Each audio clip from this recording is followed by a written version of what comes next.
Hey,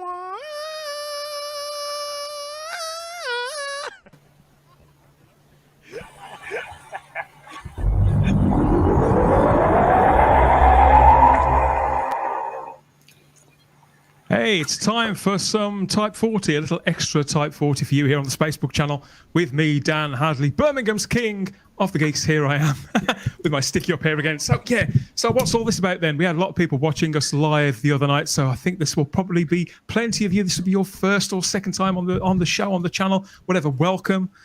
Get yourselves comfortable. This is a casual show. This is Type 40 Extra. It's sort of an after show, but it's also a before show, and it's an in-between show all over the place. Companion show to the Type 40 podcast that we put out in collaboration with the Fandom Podcast Network. So, yeah, chance for us all to chill our boots, to take stock and catch up with ourselves and with you. And most of the time we don't do these live, but we thought we were going to be here anyway, and so were you. So why not, everybody? Why not?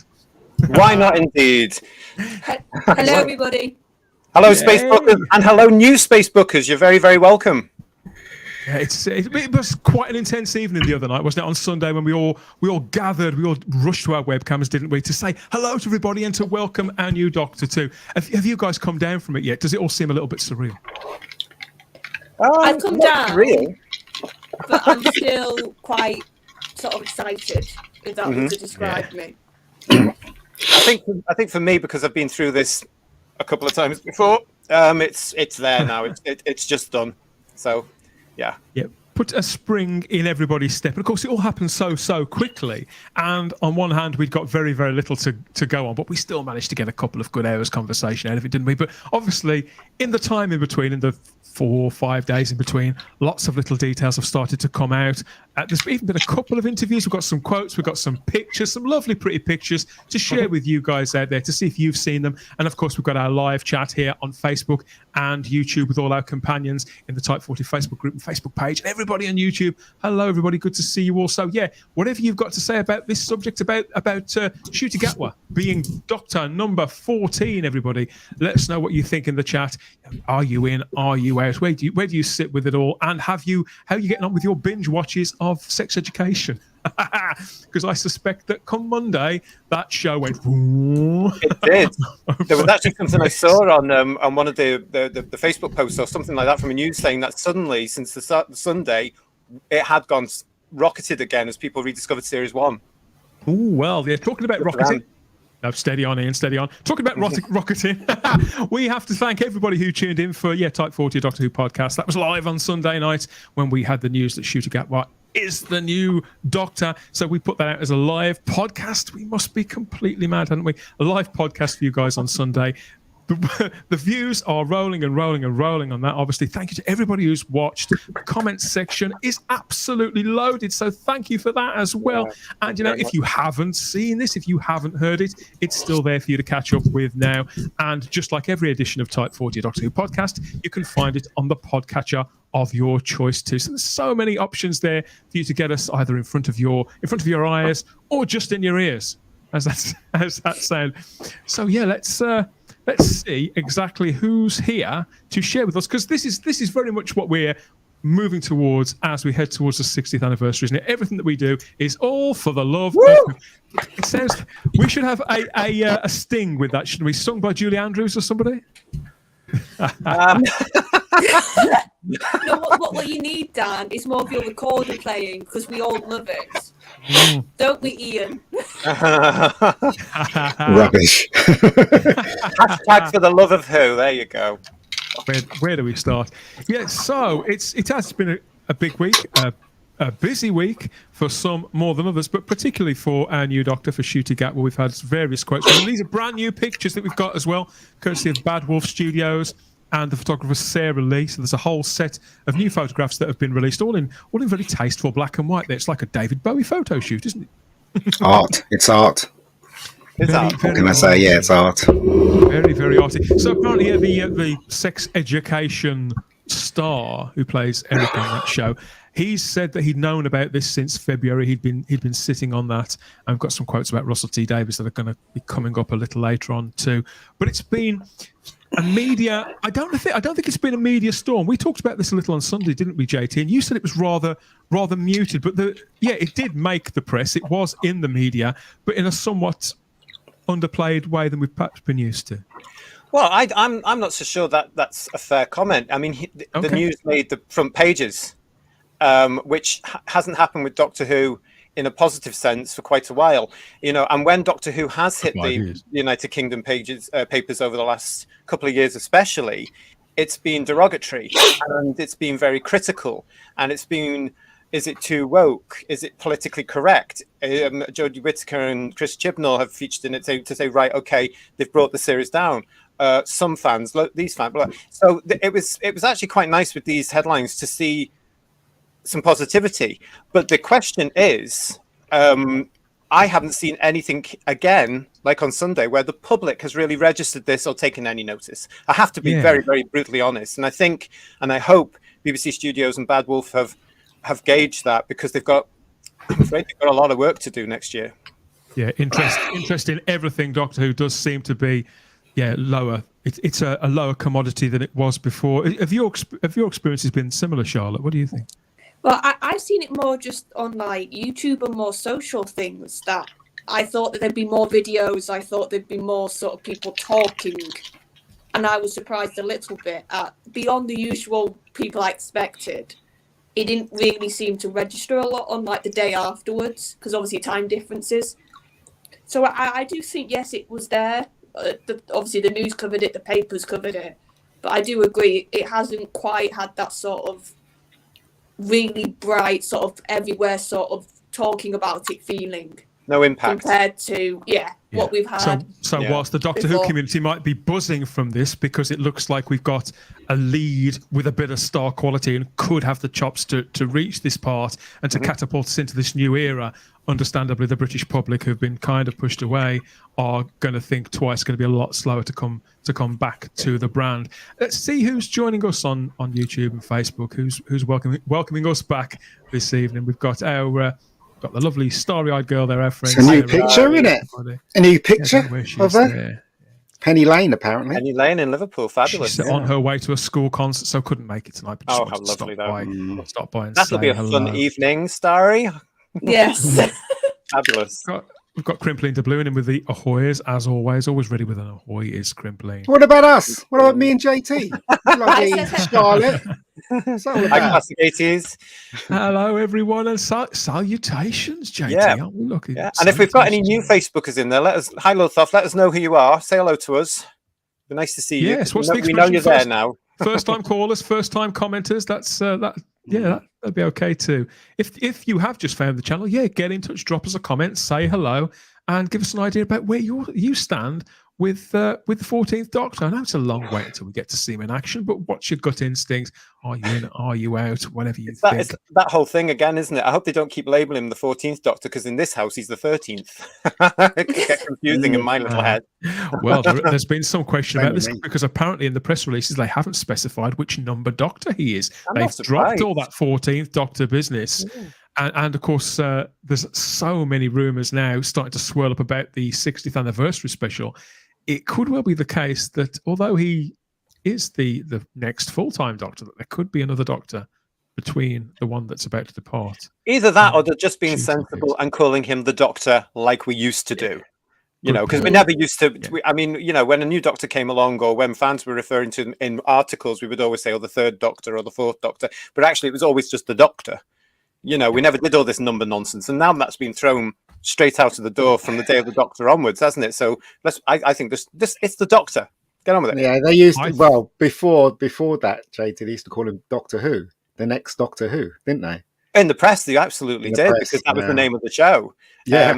But the character has always been the Doctor. Yes, been the Doctor. Yeah. Sure. I think it is time to be a lot simpler with how we promote the show, how we talk about the show, how they talk about the show, and how they sell it back to the British public. I think, lose the numbers. I mean, Doctor's the first Doctor. It's all precious, but you're right. It is kind of kind of by the Doctor is the Doctor. Peter Capaldi said that he got frustrated with being asked questions about how you're going to play the 12th Doctor, and he would answer with saying, "Well, I'm just going to play the Doctor. I'm going to play Correct, the Doctor, absolutely correct. Yeah. So I think that's probably where that may come into it. I've also heard that there's not been that much in the press either. I noticed none of those headlines were puns on Ncuti's ethnicity or the. I noticed that when you showed them, I was the way there was about Jodie when there was a gender swap, it was like Dr. She or Mrs. Who, that kind of. There's none of that identity. They're too scared. They're too scared to mention it. Or they're just bored by it, Ian, or they think it just doesn't need saying because they're scared. Nothing. No, I don't think it needs saying. Why would you say it? There's no point. I don't think it needs saying. There's no. There's no point, but they would. But the situation that we got today, they're not going to say it, are they? Yeah, but I don't know, because in a lot of the sort of the immediate press on the day, I saw it being brought up in headlines. Yeah, like very much.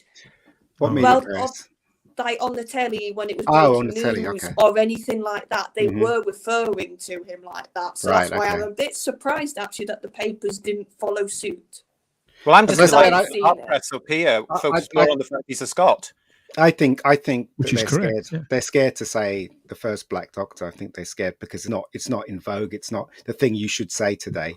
So that's why they're not saying it, obviously. But I might be wrong. To me, it is irrelevant. The guys, it's completely irrelevant. But yeah, I'm just speaking as somebody who is so tired of reading the two words Jodie Whittaker either immediately followed by the Jodie Doctor after the first female Doctor.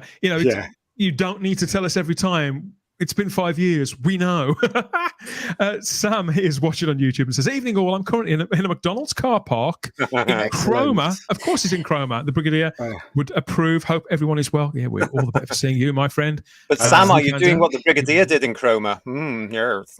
Oh dear. You tuck it into a Big Mac. Is all I can say. That's not what the Brigadier did in Chroma. All hail the chat, says Raymond Williams. Ahoy! Another hello, ahoy. Raymond. Ahoys. There's lots of seafarers amongst our punters, aren't there?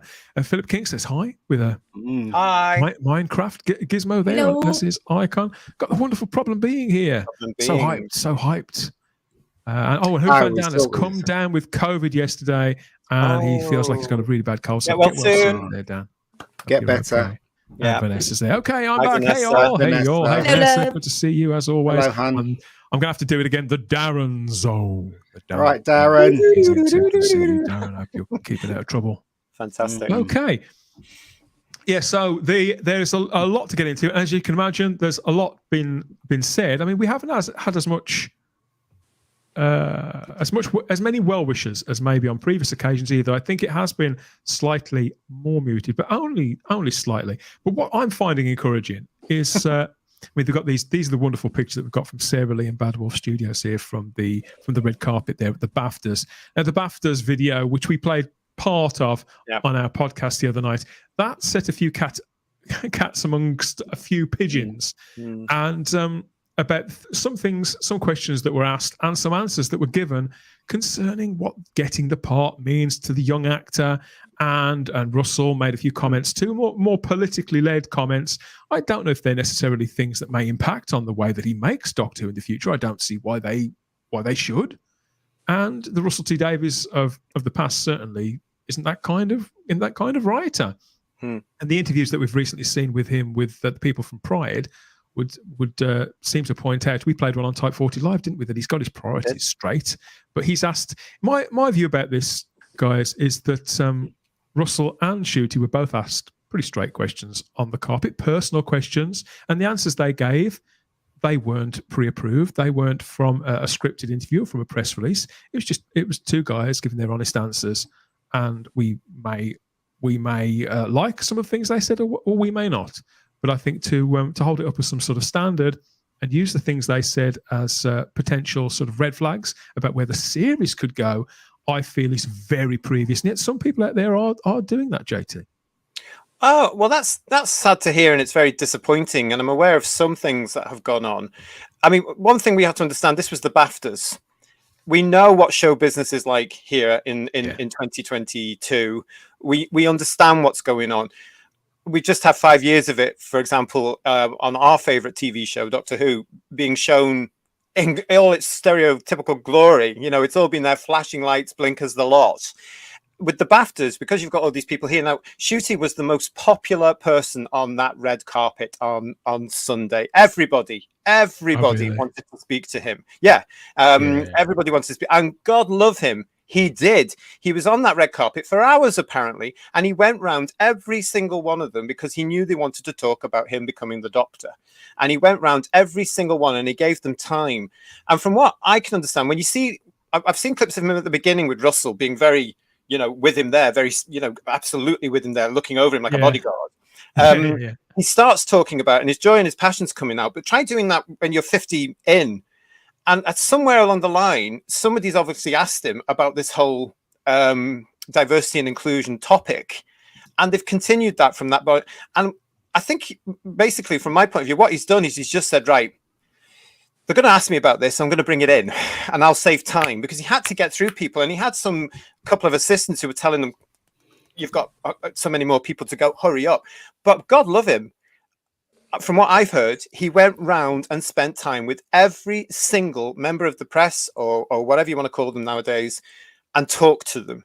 And good for him, because that shows to me a little bit of element like he's taken on this role and he's taking it very seriously.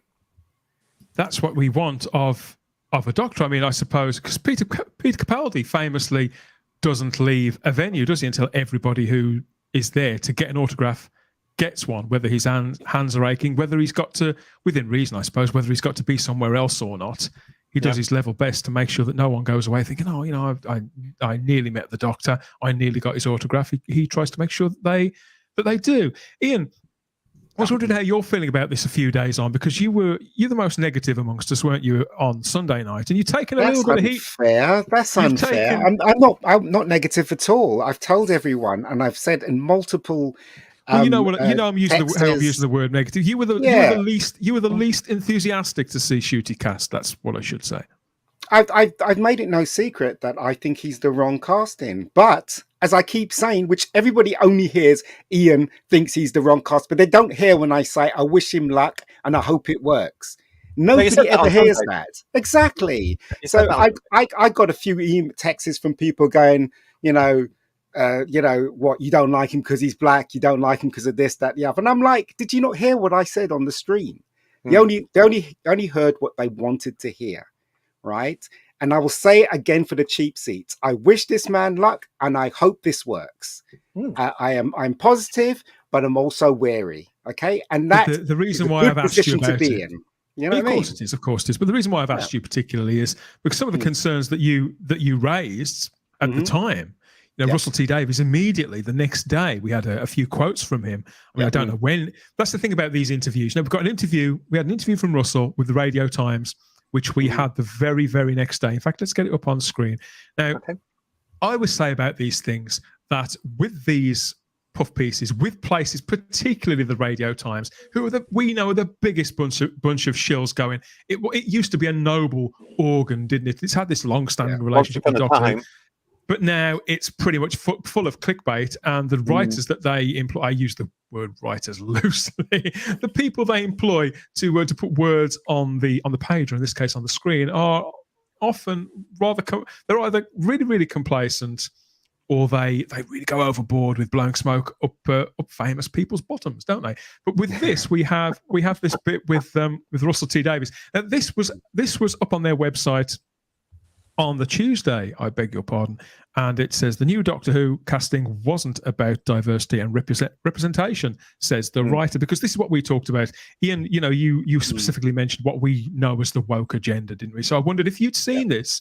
And we've got some words here from Russell T Davies. I hope you don't think I'm picking on you, mate, because I'm no. If anyone's picking on Mega Geeky, it's me. The way that I feel about this is that, because some have said, oh, well, he's given this interview now as some sort of damage limitation.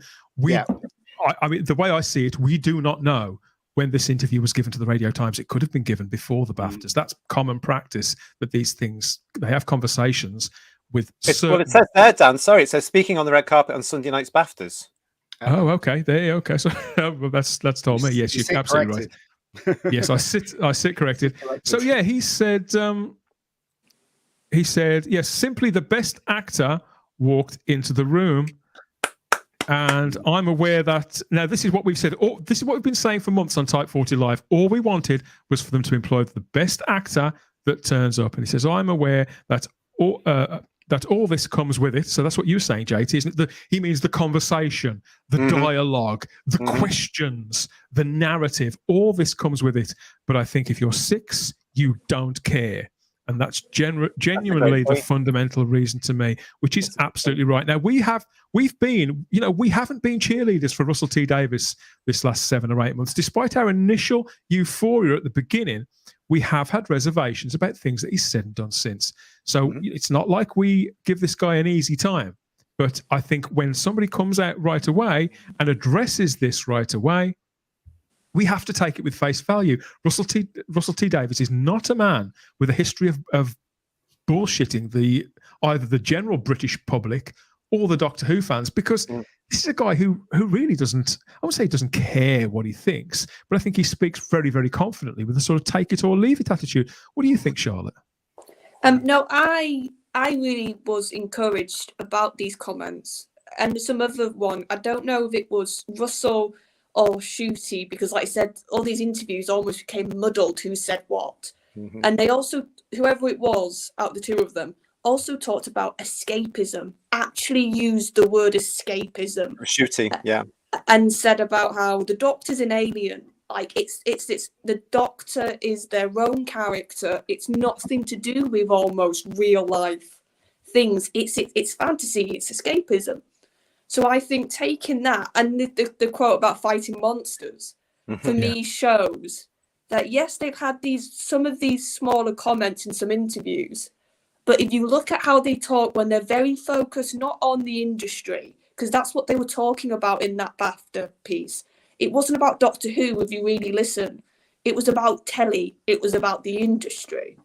But when they're just talking about Doctor Who in these interviews, they don't mention it. They're talking about the role, they're talking about the legacy, and they're using terms, like I said, escapism, sort of institution, predecessor, so legacy. I don't think they've said that precise word, but that's what that is really, it's legacy. Yeah, and those are the things you want to hear. And I'm sorry, we've not heard from the previous regime. It was from the get-go, it was female, female, female, female. For multiple people on that regime. And I'm not hearing that from Ncuti and Russell. I'm hearing... They said, from day one, they told us how it was going to be, and they delivered on that too. They didn't lie about any of that, and I don't think that Russell is now when he says, I do want to reassure anyone that you can just sit down and watch a fantastic 45-minute episode of Doctor Who with Doctor Who fighting monsters as ever. I've always had to say things to say in my dramas, and I always will. But there's a little bit that he said there, isn't it? Because now we know they're going to remain in that god awful 45-minute episode format. Damn. Oh, why don't you like it to be 45 minutes? No, it's too long. I get bored after half an hour. Just, I've said it on the streams before. I want it back to 25 minutes, 30 minutes, and episodic rather than one standalone episode followed by another story the week after. And I'm a bit upset that he's gone into that. We're going to retain that format. I was hoping for a little bit more energetic, a little bit more now. I think it obviously might be for the other countries 45 minutes because it kind of plays into 30 minutes together if you want to sell it abroad, you can like the original days. If you look at some of the stuff that the youngsters especially are watching now, things like Heartstopper, for example, which is on Netflix at the moment, which is a huge thing. The episodes are very short so that the kids can binge watch it and not realize that they're actually going Netflix, to a film. What? Yeah, but that's Netflix. Netflix are allowed to do that. BBC's not, I guess. I'm not sure. Well, they can. EastEnders is 30 minutes a week, an episode. EastEnders. Yeah, that's still going. We've got a comment. Richard Roxy says Russell T Davies is a fan and wants to create Doctor Who as well as he can. I really do think that that's Russell's very first. If you look at people's list of priorities, I do believe that's the very top of his list. That's what he said in every interview up to now, and in this one too.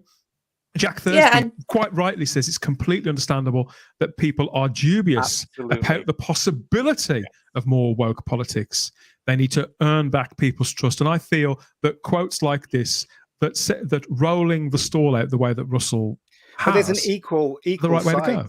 there's an equal side, isn't there? There's that side where they do mention diversity and all that stuff, and then as Charlotte says, there's that point where they talk about Doctor Who solely without that stuff. So both sides exist. Do you know? But they have to. Yeah, Ian. I mean, that's of course. the industry. They have to do that now. And as Well, I said, they have to do it now. Yeah, sure. On Sunday, it was brought in by the press, not by Russell, not by Ncuti. It was brought in by the press, so they've addressed that. But you know, they didn't walk out onto the global stage with waving flags and saying diversity, inclusion, blah blah blah. Exactly. They asked about these things. We haven't done anything, which is good. But as I said on the show when on Sunday when it was announced, it's natural for Doctor Who fans or science fiction and fantasy fans who are just observing Doctor Who to have that whole backlash, as Jack's just said there at the moment, because we've just all been through 5 years of being beaten around with this agenda from Chibnall and his crew. And I don't think these people are stupid. Certainly the people we've got now at Bad Wolf and BBC Studio, the exec team, aren't stupid. They are professional and they'll be aware of that. The show has failed. And as I've said before, BBC Studios especially have listened over the last couple of years. They're aware why it failed, aren't they? This isn't some silly woke nonsense show that's been going for 2 or 3 seasons on the CW, and now the same people are just thinking, okay, let's put out the same load of old tat under a different name and just keep going and keep going and keep going. Doctor Who was, we've said this on Type 40 Live several times, and I stand by our sources. Doctor Who was effectively taken out of production. The people involved were allegedly either fired or didn't have their contracts renewed. The show was closed down. And given to 2 independents. Yeah, so the show that we are now seeing go into production, it may also be called Doctor Who, but it is a completely new, ground-up production. New staff, and that is why they're using the phrase all new Doctor Who. The people who've watched Type 40 Live have heard us say this several times. That's why they're using the term all new Doctor Who, and that's why people like Neil Gorton, the creature effects guy, is actually describing it as the second reboot of Doctor Who because it is completely box fresh. Again, also, we must remember, right, that it doesn't matter whether it's Doctor Who, Star Trek, or Star Wars. Fans always react like this. Always. It doesn't matter what it is. You will have the negative fans and you have the positive fans. But all I can wish is that the negative and the positive fans, they all join together if this show is really good and support it as much as they can. Yeah, that's all we can hope for, right? And I also think just waiting. I think we've also talked about this. There's a bit of instantly wanting to know everything, instantly wanting to sort of be calm. And it's going to take time, folks. Like, we've not even seen a trailer, like a teaser trailer with shooting. Do you know, like... We're not going to for a while. Picking our way through press releases is kind of the way that we're doing now. And examining little interviews, you can... I think if you're so minded, you know, this includes myself, who's quite upbeat about this. We can potentially see what we want to see in these things. I like Raymond Williams' comment here, which is he's watching on YouTube. Hi, Raymond. Says the wording says it wasn't just about diversity. I think he said all, didn't it? All or just, which means it was part of the decision making, but only part. I mean, you could again. We've seen that only as I haven't seen that interview, so I don't know where Russell put emphasis when he said that. When he said it wasn't all about diversity, did he say, it wasn't all about diversity? Or did he say, well, it wasn't all about diversity? It's where you accentuate that shifts the meaning of it. So I don't know. But the fact is that he didn't say, oh, we've made this decision because it was the only way to go, because of this, because of that, because of the other. He said, but you can see why they come to that conclusion, though, isn't it, Dan? You can see why they come to that conclusion. So, you know, you don't blame the people that actually can come to that conclusion, because you can see why. Of course, I can't blame anybody for reacting the way they do. I mean, Robbie the Robot's here on YouTube thinks we've been quite naive with this, but it's not a question of, I don't think it's a question of being naive. I mean, you could say that a pessimist is never disappointed, and that's probably true. But is that any way to live? Is that where I want to spend the next 2 years? Charlotte, not me. I don't know about you. No, I want to just see what happens, give a chance, and if it's wrong, we can all go, oh, right, Russell was wrong, the choice was wrong. We just have to see. But I think as well, fingers crossed, very much so. But I also think as well, with the picking apart the interviews, that's why I think, honestly, the best thing we can do right now with Ncuti is just see his general personality, see his general sort of vibes, in a sense, he's giving. And I'm getting from a lot of the interviews, from that thing, from the song, the clip of him singing the theme song, and a lot of the responses he's given, that this is just a very upbeat, quite genuine, nice bloke. Well, he's happy, isn't he? Yeah, but bear in mind, bear in mind that on Sunday he was at an awards ceremony and he's just been announced as the new Doctor Who. His life has just changed. So I can't think you can judge his personality on that at all. Can I just address what came up there very quickly from Problem Being? I do think, mate, that you are reading too much into that, because originally he was calling the Doctor he. Now, of course, that is now not the case because we have had Jodie Whittaker there. And so that is in, I think he changed that very quickly because he was going, oh, the Doctor, he, they, because he's remembering that there's Jodie Whittaker in there. So I think that's just polite because he's going, oh, no, I'm dismissing Whittaker. He was just a guy who's just got a job. Himself, but he kept saying he and then reversing it to they. So I think you are. But, I must apologise. The chat jumped then because I couldn't get the comment back on screen. But Problem Being, who's out there watching, he mentioned the fact that Ncuti had said that on the copy. You do see him. He doesn't stumble over his words. He's just trying to be polite and to be. Absolutely. I mean, one thing that we've got to look at now is that, and including myself in this, the majority of us in Doctor Who fandom have been complaining over the past 5 years that the Doctor is a male role. We have got a male back. The BBC have listened. Let's rejoice in the fact we've got our Doctor back and our leading man. Let's support him and looking forward to him.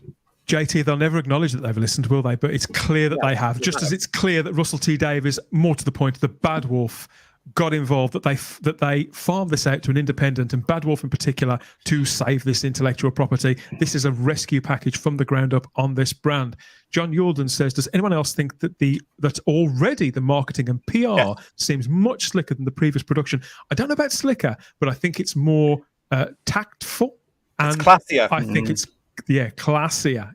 Less is more sometimes. Absolutely. And just those two guys at the BAFTAs the other night, rather than a whole entourage of people and silly quotes and silly flags and things. No, and just a press release, no trailers, no live shows, no whoopie. Just a very nice, simple, like we used to do, press release that in the old days would have been faxed out, and these days, of course, it's emailed and tweeted. Nice and classy, saying, "Here's your new Doctor." And what we can do now, of course, is please leave them alone and let them get the show done. Let them make the show, because it's going to take them 9 to 10 months to get whatever format they're doing for the launch with the special next year, and then the series that follows in 24. And let's just enjoy the bits of information they want to give us and look forward to our new leading man's performance and how he's going to do it, mixed with Russell's writing. I got to admit, though, I really liked that time when Zoe Ball introduced. It was so exciting. It was right. Yeah, I thought it was really exciting. Yeah, I was like, right for the 50th. I was like this edge of my seat, and then Peter came out and I went, oh. but still, you know, it was quite exciting. Ian from the Time Muddler, who says, "I feel reassured by seeing our new Doctor in the Sex Education series." So the Time Muddler's gone to see that. But even more so, that the man who picked Eccleston and who picked Tennant has also picked Gatwa. It's merit, energy, and dynamism. I think that's what I'm clinging to. They're all there, aren't they? Philip, Andy Pryor, Julie Gardner, everybody James who Hunter. picked. Yeah, you know, BBC Studio execs. There would have been 2 of them on the panel. Yeah, you reckon? It's all... Oh yeah, BBC Studio. It's a BBC Studio and Bad Wolf production. Okay. So the BBC Studio lot still have a hand in this. We don't actually know who is from BBC Studio, but it's a co-production. So they have a say. Absolutely. Oh, great. Also, it does mean that at last all this is over. All this speculation, all of these faces, all of these stories, all Danny of those Dyer. months. Danny Dyer, Ralph Little, Tiana Miller, Amari Douglas, you name it, they were up for it. Lydia West, Kelly MacDonald, David Tennant, Helena Bonham Carter, all these people were speculated about over the last few months. It drove us nuts, didn't it, Charlotte? But it is part of the fun. Oh no, it's part of the fun. Hugh Grant isn't there. No, he gets a special case. He's a special case. He'll be along in a minute in the chat. He'll know Ian's on the panel. He'll just come. That's right. Yeah. No, but do you know what? I wouldn't be surprised, and I've been thinking this for a while. What if one of those names that got floated as a Doctor actually is our companion? And there was a bit of Chinese whispers going on. Dun, dun, dun. Well, people, they haven't been able to leave immediately as soon as within hours of Ncuti being announced as the Doctor. Oh, well, Lydia West is going to be the companion then, isn't she? Of course she is. Oh no, she's probably thinking that she's well out of all this. I did see a tweet from Ollie Alexander, who said congratulations to Ncuti, and you could just imagine him at home looking at his smartphone. Oh no, he was there on the night, wasn't he? Because it's a sin. It's a sin. Just thinking, oh, thank Christ for that. No more. You know, he can breathe. He can go to the supermarket. He won't get phone calls from various press people. I have to say as well, the other benefit that I've seen, of course, to us as Doctor Who fans, is a lot of Ncuti's fan base, now that they've discovered what Doctor Who is, because as I said the other night, some of them had to go and find out what Doctor Who was. I'm actually genuinely very excited to see him in another role, and they might come to the show now, and hopefully they will be better than the agenda-led brigade that came in with Whittaker, and a little bit more open to seeing their favourite actor. And there were other actors of Ncuti's age. Absolutely delighted. So what we've got here is we've got the TARDIS being taken over by a brand new generation of actors, which it's like the Matt Smith thing all over again. When Matt Smith's generation were all, oh my god, one of us is the Doctor. It's like a handing of the baton in a sense, and just proving that the Doctor can be any age. Carol Jude speculates here, I can't imagine that there are not Bad Wolf folks in the chat of all the top YouTubers. Hello, Bad Wolf people, if you're here. Well, we do know that Russell teased a lot of the rumours that went around Carol. He was incognito and he leaked a lot of stuff, and we do know that people, maybe not Russell himself, but we do know they do have people watching shows like ourselves and have done for quite a while. Yeah, we know that for a fact. We can't tell you how we know that, but we do know that for an absolute cast iron fact. And you know what? That's sort of part of the fun too, I suppose. I mean, it's quite. Actually, you know what? I think I probably would if I was in Russell's situation. They've got all this media circus going on around them. People are speculating, and if you want to take people off the scent, then what's the harm in planting a story, a bit of nonsense about the simple casting of a TV show? It's not going to kill anybody, is it? And it just keeps Doctor Who, if not in the press, because the press isn't what it was. Nobody buys newspapers anymore. Even fewer people read them, but people do talk about it on social media, and it's better to be talked about than not talked about. That'll never not be true, will it, Ian? No, it won't. And bad press is good press, as they say. So, yeah. I tell you what else would be interesting, because we were just talking about social media. This would be our first Doctor who's on social media.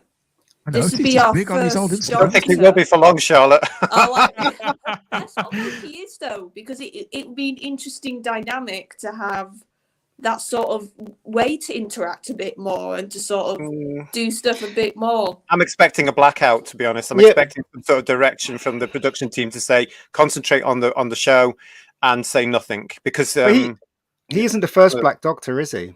I believe Lenny Henry was. Lenny Henry. Yeah, guy from up the road from me, Lenny. He was the first Black Doctor Who. Yeah. That's right. Lenny Henry. Yes, this is the point where I've got to remind you guys that if you've been here this long, enjoying our conversation, and we've been enjoying your company, then please like this video. If you haven't already, we've been having so much fun. You forget about that little thumb at the bottom. Please like the video. It helps more than you think. Subscribe to the channel. Thank you for all the new subscribers. That really does help. We are undersubscribed. I feel we can say we are undersubscribed on this channel. Absolutely. You want to hit the subscribe button and hit the cloister bell too, so you get the notifications about what we're doing next, whether we're live streaming, dropping a video, dropping a podcast, 3 more, whatever we're doing. Yeah. When we get to 900, and we've got this quote as well on that exact thing that we were just talking about from Russell T Davies. This is fun. Yeah, we kept this secret for yes, we kept this secret for 3 months, and none of you got it. There's been a few false stories out there and false tales, and we posted a few posts ourselves, a couple of misleading things that we're very pleased that works. Not James Corden, though. We didn't plant that one. I'm not surprised, Russell. Did he? So is he admitting that he put Hugh Grant out there? Then I wonder if he's admitting that. It came to my mind as well, Ian, if that was the big one that they leaked out there. Because they've all worked with him and they all know him. So yeah, and he probably allowed them to as well. He came back, didn't he, saying it's not me? Yeah. Do you think you got a text from Russell in the evening saying, "Look, you may want to stay off social media today. It's all our fault. I owe you a pint." Yeah, avoid Twitter on this night, because there might be something leaked. Oh gosh, but there you go. Wonderful quote from Russell, and we've had other quotes too. We've had one from Mr. Stephen Moffat, who's again showing off. Said Russell showed me Ncuti Gatwa's audition tape a while ago. He is magnificent, all at once a brand new hero and the same wonderful mad old doctor we've always known. Trust me, we are all in for a treat. Isn't that wonderful? Here's Isn't that hoping. wonderful? He's always been good with words, Mr. Moffat. And again, what would you expect him to say? But Yeah, the only white guy with an afro. Yeah, I like him. I like the fact that him and Russell are still, after all these years, pally, and Russell and they trust each other enough to show them stuff that they were. I mean, nobody else would have out of the production unit would have seen that audition tape at this time. We might be lucky to see it in 20 years' time, but you know, it's a case of Steve, come round, come and have a look at this. I've got the new Doctor. What do you think? I think that's lovely. But you know what, though, JT? I got the feeling that this man is going to come and write a few stories for the new one. Well, he's very busy at the moment with his own stuff, isn't he? I But think you know, he'll squeeze something in. know. Yeah, I think he'll don't squeeze think something it's in. You never Because, say um, never. Well, These two are rebuilding- responsible Ian, for the they're new Doctor, rebuilding. isn't it? So, Ian, you're Sorry. right though. They're rebuilding Doctor Who completely, and the way it's made. I think even though Russell's name is above that door, yeah, I think it's very, very clear that when production gets rolling on this, it will be a different animal. And the culture around it will be different. The production process will be different. And I think it will be a slicker operation, a more world-class operation, where, just as you said, Ian, there's no reason why Stephen, it wouldn't be some great headache for him to come in and write a story if he wished, if there was a slot. So it's nice to hear from Stephen Moffat. There's one person, it does depend on the format, though, as well, Dan, because, you know, when on Type 40 Live a few weeks ago, you showed the clip of Russell being interviewed by somebody from Pride, and he said, firstly, I'm not writing a political drama. I'm writing Doctor Who. I'm paraphrasing that. That was it. Yeah. He also said, I'm writing it now, and I got the impression from that maybe he's writing a miniseries, like he did with It's a Sin, where he hasn't got a co-writer. It's up for grabs, isn't it? I mean, it could be 6 45-minute episodes where he's written all 6 interlinking episodes because of pressures or whatever, or as a tester to see if an audience is actually there before they go for series 2. Because he also said that he would love Ncuti to do. I mean, he said years when he was talking to him. This was the guy that came in, and yes, I could see him playing it for years. I think we need somebody to stay with this for a few years. But yeah, that's Stephen Moffat, obviously. Stephen Moffat, Russell T Davies. Nothing from one person in particular. He's very conspicuous by his absence. Nothing yet from Mr. Chris Chibnall. how do they wonder why? Sorry, how do they work? JT, do you know how they structure writing the scripts? And do they have a table full of people and they all work on it together, or you know, how does it work? Room, do they have a writer's room? They had a writer's room, which obviously didn't work. I have no idea. None of us have any idea how the new series is working. As I said, it could be Russell just writing all of them himself, because he's very, very busy. He's got his head's in the microcomputer now, you know, and he's doing all that. He could invite other writers. We're not going to know until after November, and certainly into the new year, because again, they are being very respectful, as they are in show business, and certainly how Russell works. They're being very respectful to the fact that, you know, he's always going on about it's Chris Chibnall's show at the moment. You've got one more fabulous episode from Jodie Whittaker coming. They are your current incumbents. He's been very respectful that way, and you know, that's the sort of guy he can be. But we're not going to know for quite a while. I would say something will happen end of November into December, but certainly from January on, as we are then in the 60th anniversary year, I think we are going to be very busy on Type 40 Live every single week. What would be good, though? Stephen Moffat, Ian, should be legally required to write one Doctor Who story a year. Well, the thing is, he doesn't have to write one. He could come up with a concept for a story and then send it in to, you know, if RTD, and they'll be rejected by the script editor. Probably. Tradition dictates. Probably. Come back I don't know. 10 years. Rand Williams says we never did get to see Matt Smith's audition. I expect we will never get to see Ncuti's. Well, you know, the Blu-rays eventually, we're promised by BBC Studios that the new series will also be included in the Doctor Who collection on Blu-ray. So that footage is there somewhere under lock and key. I would imagine that. I would imagine Richard Molesworth, Chris Chapman, they'll want to be on that, won't they? I would imagine in the future when we get series 14 or wherever it is going to be, box sets of the all new Who, they're going to pack them full, because the brilliant thing about it now, and the difference to where it was in 2003 into 2004, was that now they are aware of they're going to have to revamp the YouTube channel. They're going to have to do all the behind the scenes stuff. They're going to have to do all that stuff, because they've learned about it, because there's a want for it, and there's a market for it, and to pack full things on Blu-rays is essential now, isn't it? As well as all the bits and bobs that I'm sure will be dropped on the YouTube channel as they start production.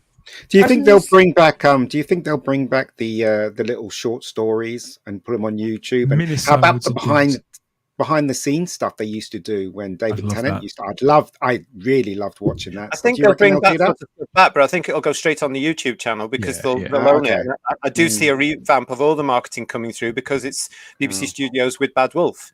Yeah. So I don't think it'll happen until next year. If you think about how well, I don't know, you weren't that keen on the Dalek animation they put out around a year and a half ago, but that did quite well on the YouTube channel, and so did Mission to the Unknown, Dr. Andrew Ireland's remake of that. But the great thing about that is with figures is that people rewatch things.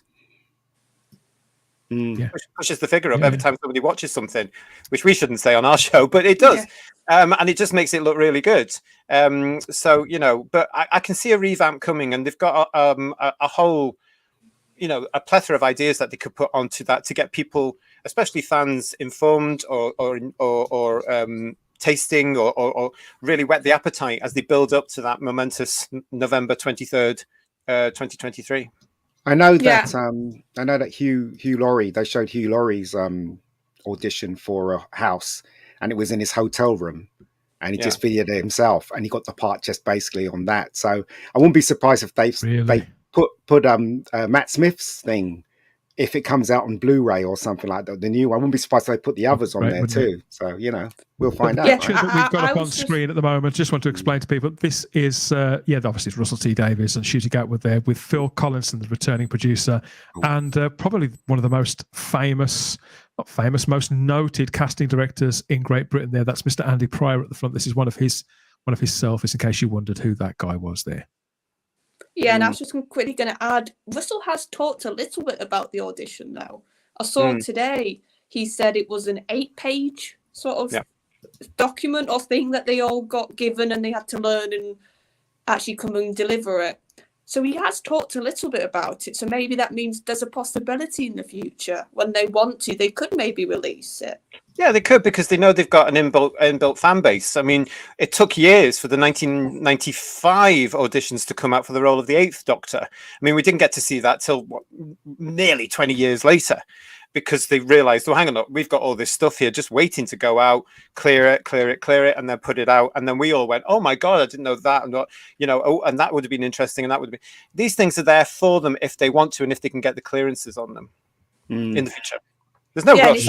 And it's like, you guys, I'm sorry, you're telling me you don't put that on the YouTube channel and it's not going to get people watching it? You have to be careful when it comes to audition tapes, though, of course, because, it took an awful lot, I believe, for to sign off actors that had gone for the 96 TV movie to say, listen, Mr. Whoever, can we just show your thing there? You have to give them a little bit of money, because it's an actor auditioning, which should never, ever be seen in the public, really, so... Sometimes they're not comfortable. Sometimes you can see where they start. We've never seen McCoy's one, for example, with Janet Fielding. Well, staying with the auditions just for one more quote, we have a quote here from Russell T Davies, who says, "It was the most blazing audition. It was our last audition. It was the very last one. We thought we had someone. And then in he came and stole it. When you see him, you don't know what you're going to get. And I fell in love, frankly. He is stunning." He did an audition, and when you meet him, I think when you cast the Doctor, you cast for potential. I can see him for years, yes, just as you said, Jetty, exploring the part and taking it somewhere new.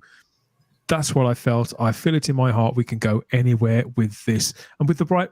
I think we need a lead actor in this show who will stay for, not necessarily for 7 or 8 years, but certainly for a longer period of time, for a good 4 or 5 years, to really connect with the character and to bring it back to the British public. Absolutely. You need a face now. I mean, if he does 7 years, good for him in that format. 45 minutes, 9 months a year in Wales, But we do need someone now that's going to be cemented as the Doctor in the public's perception, and to bring that gravitas back with it, so that people have that icon again, you know, the iconic image, and you know, everything's got to be right now. We now have our new leading man. The outfit must be right now, or the basis of the outfit, you know, all these little pieces that are coming through, the stories, it's got to be story. You know, I was talking the other day about a gentleman that's on YouTube that's introducing his 13-year-old lad to the Star Wars saga. And what got me about it, when this young man is asked, what do you like about this story, was the first thing he said. And I was like, there's the impact. This story from these original stories from the 70s and 80s has got him. And that's what we need back now. And good luck to him, I say. I'm getting more excited about seeing what he's going to bring. So am I. And you mentioned there the look of the Doctor. Obviously, all that'll come in time. You know, Ncuti Gatwa is a natty dresser. I think we could say the things I've seen him wearing are things that I've never seen another human being in ever. We've got a question here from our friend Terry, from Terry on Tuesday, Terry Cooper, who says that the first Doctor with a moustache. Well, maybe not. What do you think? I'd like to see him with a beard. Ncuti, darling, get a beard on. Get your beard on. I think he'd look good. I think he'd really look good. I think he'd look very charismatic, very slick. I can't wait to see what he's wearing though in the show. I just can't wait. Heaven knows. Heaven knows. It could be any one of a number of things that we've seen him in so far. But this is a good point, I think, to take a look at some of the other bits that have been floating around the vortex over the last few days. Things that warm the cockles of any Doctor Who fan, wherever they are in the world or the universe. And we're joined by one of them now. Materializing, I should say, beaming. It's the wrong franchise, is it? Is it materializing from all the way from Puerto Rico? We have the lovely Mina Vader. Is she? No. You're on mute. Ready. Okay, maybe not. He's on mute. This is live, everybody. This is good. I don't know what she's doing. Okay, she's ready now. The lovely Mina Vader. Hello. Talking on her phone. Hi, Mina. You okay? Yeah, it's work related. I'm sorry. That's quite all right. How are you? Well, you're just in time because we're just about to watch a video, Mina. I don't know if you've seen this. So yes, there's been several well-wishers have reached out, haven't they? Because obviously Ncuti Gatwa was cast the other day. Had you heard about this? Was this passed you by? Okay. We have a new Doctor. Have you heard? I don't know. I've been working so much. I don't know. Yeah, I heard. I was actually at work when I found out when he was casted. And you know what's really hilarious? So I was at work. I was at the airport. I was taking a small break. I've been working since 3 a.m. that day. So it was like around 9:15ish in my time, a.m. And I was eating breakfast, and my phone kept blowing up. But I'm always at my phone because of my work. So when I got messages saying that we got the cast of the new Doctor, as soon as I clicked and I saw it, the earth shook. Literally, it shook. We had an earthquake of 5. Wow. So I had my phone and I was reading the article, and all of a sudden the airport started shaking. Everybody was like drinking their coffee and eating. Everybody was like, "Un temblor!" I tell you what, as far as we were talking about how the publicity has been quite tasteful and small so far, I think arranging that's really pushing the boat out for Bad Wolf, isn't it? But yeah, I wondered if you'd seen this. So we're going to look at some of the reception here, Mina, because obviously you're a classic Doctor Who fan as well, aren't you? You love your Doctor Who. Yeah, I do. Even though I started late watching my classic Doctor Who, but I still loved it nevertheless. So where do you stand on this guy? Where do you stand on Sylvester McCoy, the seventh Please Doctor? stand on him. Please, somebody stand on him. like what do you mean? Like his message? How do you like him? Yeah, how do you rate him? I love him. I think he has this little this charm in him. I find him to be like this. One of my favorite things about each Doctor is that they have like this little childish charm in them, and I absolutely love Sylvester McCoy. The only thing I wish is that he kept his accent, because he was the first, if I'm not mistaken, the first Scot, right, to be casted. Yep. He was. I think he did keep his accent. It's just much softer, JT, isn't it? It's just much softer than. He's from an island called Dunoon, Melina, so it's just off Scotland, Didn't and they know do that. have a nice Okay. soft brogue there. It's not as hard as a Glaswegian accent, for example. So that's actually his natural. Okay.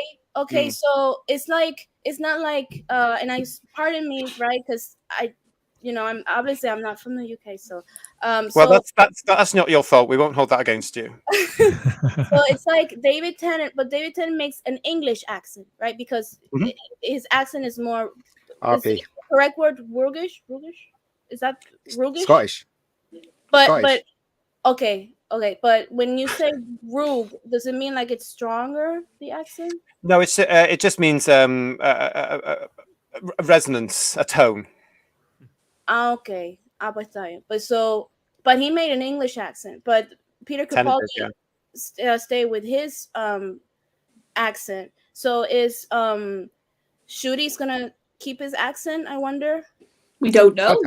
don't know. I do hope so, because I would love another Scot there. Yabu to the rest of you. Right?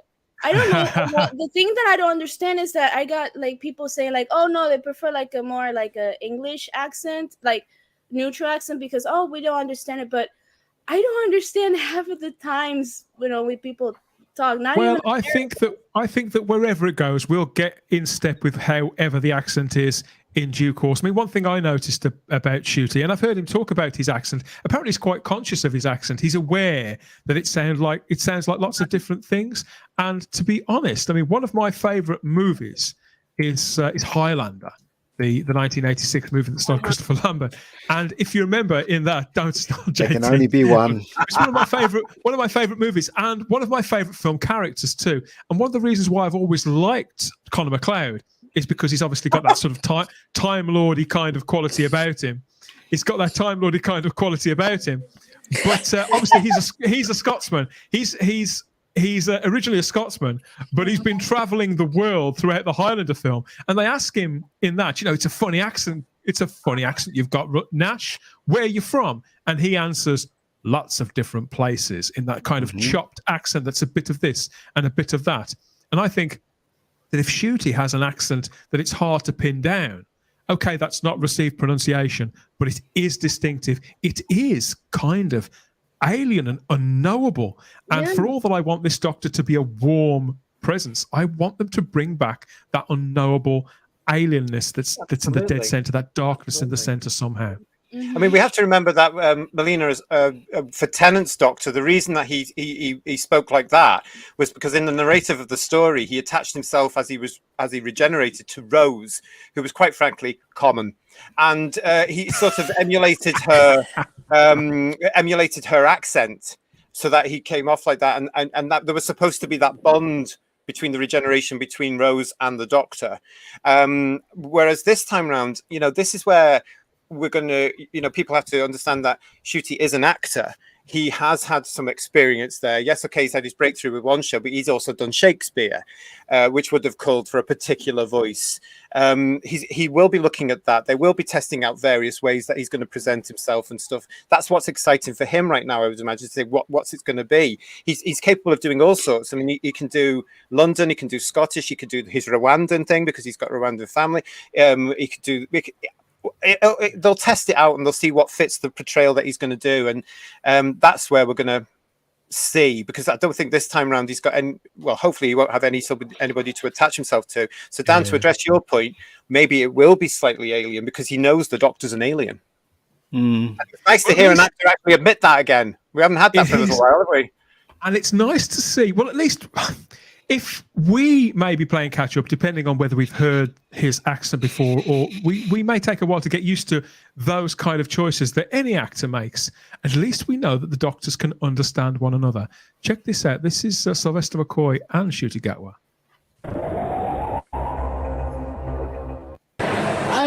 No, it isn't. No, it isn't. It's going really well, everybody. Take two. Try that again. This is live. Is Sylvester McCoy and Ncuti Gatwa coming up now. Where are you, boys? Don't let me down. 1BT. Here they are. Where are you? Here they are. Thank you, lads. About bloody time. These sodding actors, I ask you. Where are you? And he still hasn't found it. There we are. There we go. Welcome to our unique club, the Doctor Who Club. You are very welcome, and we'll be delighted to watch you take on the Daleks, the Cybermen, the Weeping Angels, and the critics. We all had to do that when we took over. Anyway, I wish you well. I wish you everything you wish for yourself and the TARDIS. I hope you have great adventures. I know you will. I had. All the best, mate. All the best. I look forward to meeting you someday. Bye. Another Scott. Way! Sylvester McCoy, thank you so much for your beautiful message. It means the absolute world, especially coming from a fellow Scot. Especially coming from a fellow Scot. I am so looking forward to facing all of those foes, especially the last one that you mentioned. And the support from you and all the other doctors has just filled me with the strength that I will be able to do that. Thank you so much for welcoming me into the family. It means the world. Sylvester, you're a gentleman. All the best. I can be you. I love it. I was trying to read what was on his shirt. Did anybody read what was on his shirt? Women no. are more than Something. I don't know. muses. Muses, Yeah. did it say? Yes. I read something. Yeah. But isn't that fantastic? I mean, he comes across as so heartfelt there, and so he must be exhausted after what happened on Sunday night as well, you know, with going around all that sort of stuff. But I love how you don't have Jodie in that list. Who? Where's Jodie? Jodie's You said missing. who? Sorry, you've lost me. What were you saying, JT? Carry on, JT. What were you saying? I was just saying that it was lovely to see Ncuti coming across. Like he comes across as so honest and natural and humble in a sense, and he understands the enormity of what he's just been handed. It's Respectful very of the clear to legacy, me. Respectful of the history Absolutely. and the camaraderie, and respectful of the gays there. And also, I get this feeling that he's probably, since he knew about this in February, if not before, I just get this feeling he's gone and done his homework because he knew who McCoy was.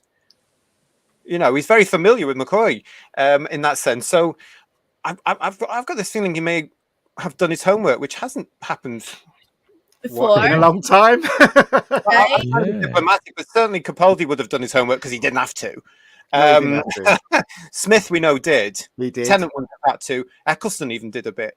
Yeah. Make your own conclusion on what I'm saying there. Says, I did like that reply to Mr. McCoy. It was true and heartfelt. Yes, He yes. rose in my estimation there. We've got humble is a good word, says Kelly. Good word, JT. Hi, Kelly.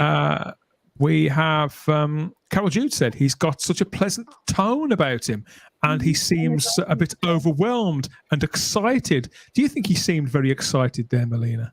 Yes, and I love his smile. It's just you can see it in his eyes too. I think he's very honored, and there's something about him. I mean, I don't know him a lot, right? He's just an actor which you see on the screen, but the way he expresses himself, so what's the word? He's like a ideal, like a gentleman. You can tell that he's really, really honored. Very open, isn't it? Mm-hmm. Very charming. Melina, it's interesting there that you say something about the eyes, because a certain producer from the 1980s always said the Doctor has a twinkle in his eyes, and I think that also tied in with something that Tom Baker used to say back in the day. And in that video there, I totally agree. There is that sort of glint there. Glint, Mm-hmm. I saw in the eyes, and I don't know. I have a good feeling. I really do. And like who said? I think it was you, JT, that said that he looked like he did his homework. And he looks like he really wants to. How do I say? Really. Should I say please the fans? Mm-hmm. But he really wants to do his best. Let's just put it that way. And not, and a part of me, if I'm mentioning Jodie Whittaker, and I'm doing it out of respect, but one of the things that I criticized about it is that she kind of gave up, I guess, on her homework, I guess you could say. And Chibnall did not really help at all. And I think she relied too much on Chibnall's, I guess, writing. And instead of doing her own little homework like Matt Smith did, then I think that's what fails. But I feel like with Ncuti, I think he really, really is into it, I guess you could say. And I don't mean to compare, and I'm sorry, I don't want to, cause any wars. Well, but not at all. Not at all. It's funny you mention Matt Smith, because it'll come to as no surprise to anybody really that he's our very next clip. So this is this is Matt Smith. So he was on stage at a convention somewhere in Europe, I think, and I don't know who this guy is talking to him, but he was on stage. They asked him about it. I think the news had just broken an hour earlier on, and this is what Matt Smith had to say about Ncuti Gatwa as Doctor Number 14. 13. I'm gonna wait and see. For the moment, I'm very curious. So I think it's gonna be interesting. I think he's going to be brilliant. I think he's going to be truly brilliant. I think it's an inspired piece of casting, and along with Russell, who's such a great leader of that show. But I think Ncuti is. I mean, I don't know if you've seen him in Sex Education. There's a warmth and wit and a real depth to his talent that I think is. I'm honestly, I think it's an inspired bit of casting, and I'm really, really excited for the show, and I think he's going to be a cracker. I can wait to see him too. Yeah. So let's wish him luck, Good luck to him. He'll be brilliant. Yeah, good luck to him. Yeah, great. Ooh, a French accent. Needs a haircut. The fans there, yeah. And speaking of the fans, obviously, Ncuti Gatwa is already inspiring fan art, as you would expect. I mean, let's be honest. As always with Doctor Who, some people are keener than others. We've had a few things that I'm not sure he'd want to see, but I think there are some really nice bits of fan art out there. And I suppose that will just keep continuing. I haven't got a name for this piece, but I think this was the first one that I saw. It's a simple portrait there of the man and a time vortex, a bit of wibbly wobbly there going on. I'm telling you, we were just talking about the eyes. You can see it in that painting. The eyes are quite striking. I know, obviously, that'll be the artist's sort of creativity there, but it's like even they've picked that up when they've painted or drawn him there. Yeah, if you look, Charlotte, or Dan might be able to bring it back up, but the photo we started at the top of the show with the black and white still, if you've got that again, Dan, that black and white still, look at the eyes. Because when I saw that released by Bad Wolf and I saw that picture, I thought that's a gorgeous picture. And right back. You're seeing his soul there, just like you say, JT. Well, there's something there. And he knows things that he knows things that he knows what he's going to do. He knows he's seen the scripts, and you can see he's excited about this. But I think there's a hint there of our new Doctor. I do, because you can almost get a bit of intensity in that look. You can get a bit of openness. I agree completely. You're starting to see, and that's what also I wouldn't be surprised if what Bad Wolf starts doing now with anything they release pictures with anything like this. They're giving us little hints. They're giving us little without saying it. This is what your Doctor's going to be, and I'm really looking forward to the journey of seeing almost Ncuti sort of blossom in front of us. Before and the next we one, see of course, anything. What we'll actually see him presenting himself as the Doctor is when we get him in costume in his outfit, and that will be him as the Doctor, because once he's in that outfit, he will be in the character for those stills, for those photographs, and that's when we'll see. But I think that's an indication. I totally agree with you there. That's an indication of ways, and in that picture as well, doesn't he look much older? We know he's 29, but he's been playing 16-year-olds for the past couple of years. On Sex Education. I think that's why a lot of people feel that he's too.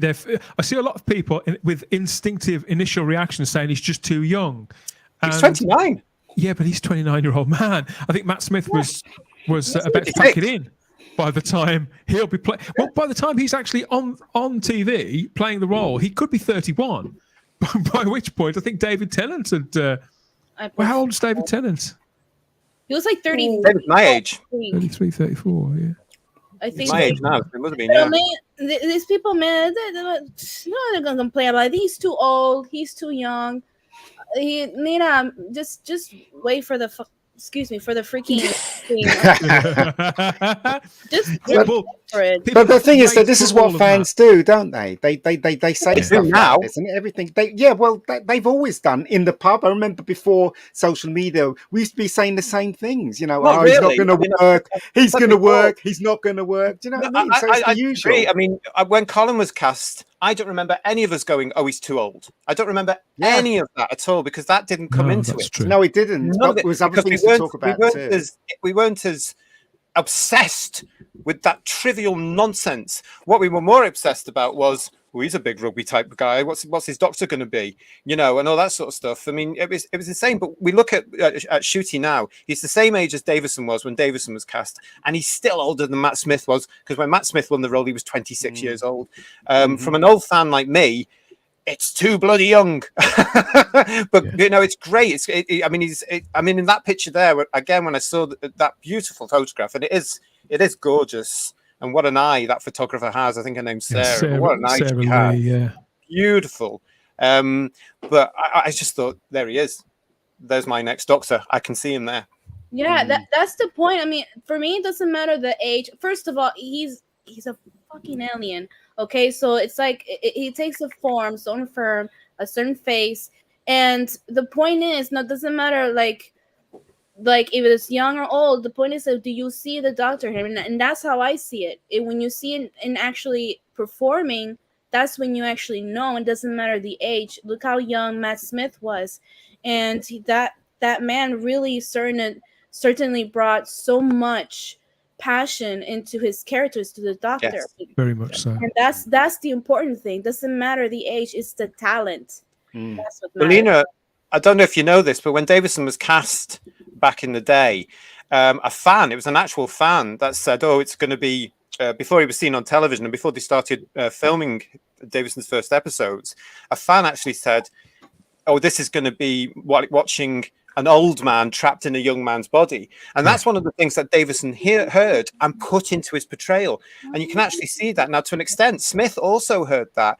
So I'm hoping Ncuti will do that because I think he's got the ability to really grasp that and run with it to go, "Oh my God, I'm in this now again." You know? This comment here from TARDIS Spider says, no actor is going to be as old as the Doctor. Their age cannot matter. So I see what you're saying. They're good to have you here, TARDIS Spider. That's first. He's old to some of the viewers, though, isn't he, guys? Let's be honest. I mean, he's young to me, and I've been around on this show with this show for years now. But for some of the new ones, like Russell was saying, to a 6-year-old, he's going to be the old man. Yeah, exactly. They will grow up with him. Milford asks, will the woke culture attack him for not being a woman too late? They already did, I believe. They already did. They already did. They've left the a new era of the not my doctor now. Because there's the ones that are complaining that he's not a woman now. The same thing happened when Jodie was casted. They were complaining that she was a white woman. You can't win with any virtue signaling tick boxes, Melina. That's the problem. And the fact is, it has gone the other way now. And I find this whole thing absolutely ridiculous now that, as I say, for the past 5 years, we've been going on and on about the Doctor's a male character. I'm included in that. We've got a man back in the role now. Let's celebrate that and let's get on with that because he's back. The Doctor's back. I think James A. Fitzpatrick would definitely be on board with that. He says, I think it's so great that the discussion here is so positive. It's been hard to be hopeful for a while, hasn't it? Yes, it has. It has. And we're not saying, obviously, we know some people have their concerns. We acknowledge that and we accept you. All views are encouraged here at Type 40. As always, our editorial stance will not alter. It was the same before the Chibnall era. It was the same during the Chibnall era. And it will be the same as we move forward. I think people should be allowed to say what they want to say. I mean, of course they should. That's what we. I mean, it is part of the fandom, isn't it? But the thing is, though, we shouldn't part of society. Try to have, we shouldn't try to have fights with people. Allow them their opinion, and you can tell them your opinion, and let's not have a fight about it. Do you know what I mean? And that's what fandom's all about, really. Well, yeah. I mean, I do agree with that, but I think some of the stuff that's come up this week has just been too much. Deliberate. It's been deliberate. You know, being black is not pretty woke. quickly though. Being gay is not woke. You can't focus on personal attributes to that because we haven't seen him in the role. He's an actor. He's going to write, and he's got Russell T Davies writing for him. I mean, Ncuti, God love him. He's just been given the role of a lifetime. His life is changing as we speak. It's going to change even more so in the next couple of years. Mike, he's going to put everything into this. He knows what could happen when he gets this right. He's going to go whoosh. Like, JT, I want to fingers crossed. I want to add something like that because I'm very tired of trying to like saying like, oh, but it's an opinion. You have to respect my opinion. There is a fine line here. There is an invisible line that you shouldn't cross, and everybody should know this. And I want to set an example. Like, I'm Puerto Rican. Like, I have Spanish and African roots. My great grandfather was black. My last name was given by a slaver. So what, Vader? So Darth. Vader, your last name is Vader. No, Cordero. That's a lot. Yes. My last name is Cordero, and it literally means lamb in Spanish. Oh, lovely. Yeah. So, anyways, like little lamb. The point I'm trying to say is like I'm Puerto Rican. I'm not into Puerto Rican men. Let's just put it that way. So is that racist? Okay, then. A preference. I'm getting to the point, espérate. It's a preference, but that's the difference of saying like I don't want to date a Latino man because they're burglars, they're criminals. Now that's borderline racist. That's the fine line I'm thinking about. One thing is saying like I don't visualize myself dating a Latino man, but I'm not saying no to it. But it's the difference between saying like they're burglars, they're criminals or something like that. That's the kind of thing that I'm seeing here. But the comments that I'm seeing is what's upsetting me is like one thing is to have be cautiously optimistic. It's understandable after 5 years of pure hell. I understand it completely. It's been like being at war, isn't it? We have to give the benefit of the doubt, Melina, to certain people because we have all been injured and some have taken it more seriously than absolutely others. But one thing I would agree with you, but one thing I would say, if I was still acting, as it were, and I was offered the Doctor, of course I would take it within a heartbeat. But as a gay man, I would certainly not play the Doctor as gay. Because he's not. He's an asexual Time Lord from the planet Gallifrey, and that's what you get in the role. And you have to divorce a personal the actor's personal life, and wait for him to bring out the character. So I do get what you're saying there, and I do agree. Yeah, and the things that I'm seeing like the Doctor can't be black. That's one of the comments that I'm seeing. In my book. He's an alien. Puñeta, he's an alien. So like he that's the face that he chose, or not that he chose, but that's the face that he regenerates to. So I understand maybe you can say, oh, I don't see the Doctor in him yet because it could take a while. The same thing happened to me with Matt Smith. When he was casted, I was like, I don't see the Doctor in him, but I still gave him a chance. And it happens to every single time with every actor that's casted as the Doctor. It did. It's the cycle that we all go through. We've got a comment here from Carol Jude who says a lot of the early negative comments were expressions of displeasure without an explanation as to why exactly, but it's softened over the last few days. I do hope so, because the guy has now got to get on with the task of building a character and getting on with a very long shoot. And as he said in his video back to McCoy there, he's very aware of the critics, and they will be very aware that's not just professional, it'll be the public and it also be the fan base. I think when you're aware of that, you're going to do as much as you possibly can to honor at the institution you've just been given. He's not stupid. This guy is not stupid. He will know what. I mean, Kev, Doctor Who fan man here. Hi, Kev. Good to see you. Says he was a great Doctor. But he is being forced to tell the message. Good to see you, Kev. I don't think he's being forced to do anything yet. We don't know what he's doing. I think that's a little previous myself, but it's good. It's good to see you here. Sam says if he can change his hair color, he can change his skin color, which has always been my reading of it. It's never been something I've been thinking about. Paraphrase the Brigadier.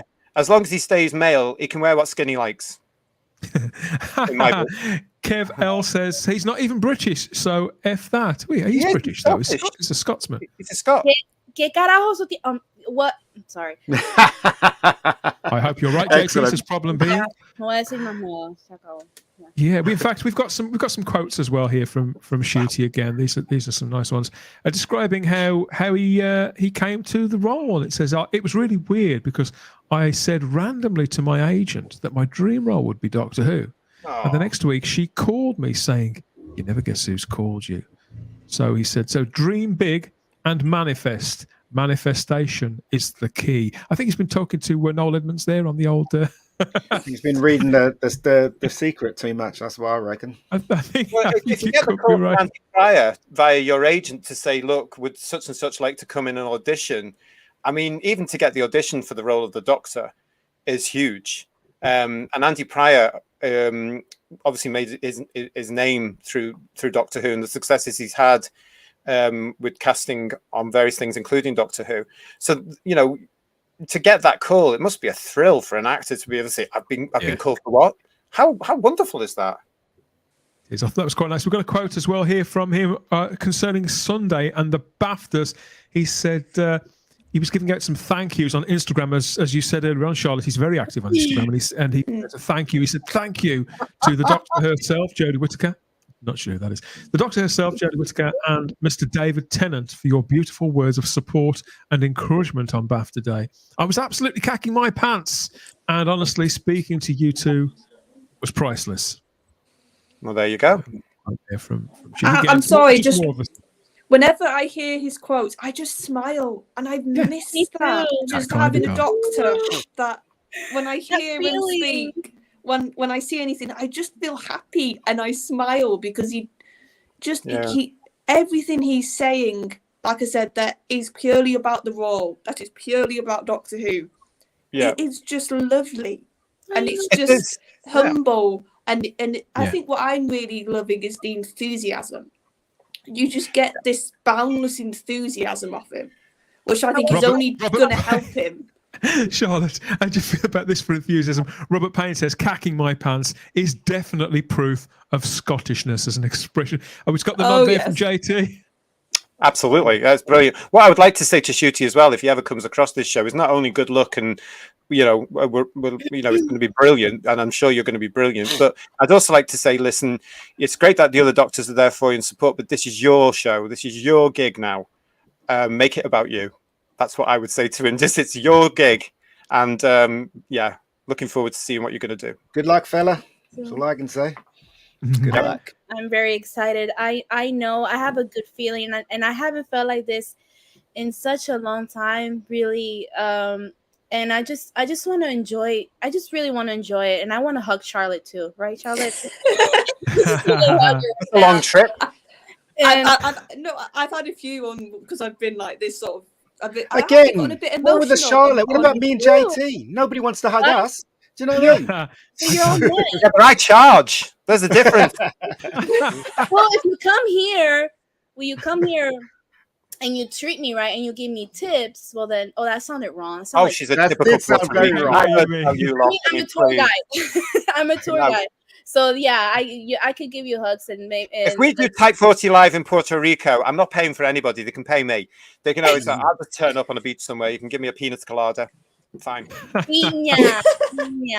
I know what I said. No, you said pina colada. Cliff Maxwell says, "For me, this actor simply doesn't have the visual uniqueness. Whittaker didn't either. Peter Davison only managed to pull it off out of contrast with Tom Baker. Does that make sense? It makes sense. I don't agree, Cliff. I don't agree. I don't agree about Peter Davison either. Come to think of it, but I know what you're saying, and if you may not see it yet, but maybe you will. Maybe you will see some Tom Baker in Ncuti Gatwa. I think there's already something there, something that reminds me of Tom Baker. I don't know what it is. I'm not sure. At least Tom Baker was wearing the shirt. Yeah, but what that was.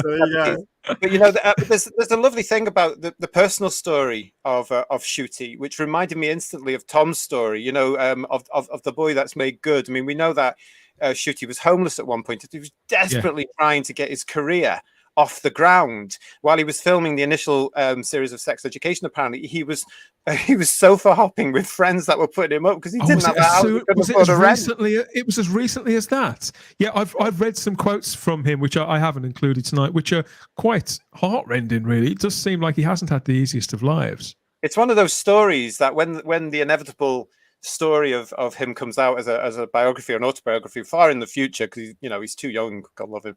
Yeah. It smacks me of that character building element that Tom had, which was working on a building site. There's a sort of lovely sort of image for me there that makes me think, right, he's got the experience to really put a character together. And it must be a big break for him as well, in the sense that here he has the ability now to do something completely different on television to what he's known for and has done, and surprise everybody. I'm actually very excited for him as an actor. He's got a real challenge here to be able to say, right, I'm going to do that, and I'm going to do it for 20 years. I don't know what visual uniqueness exactly is supposed to mean, but I mean, let him be his own doctor. I mean, okay, we all love Tom Baker.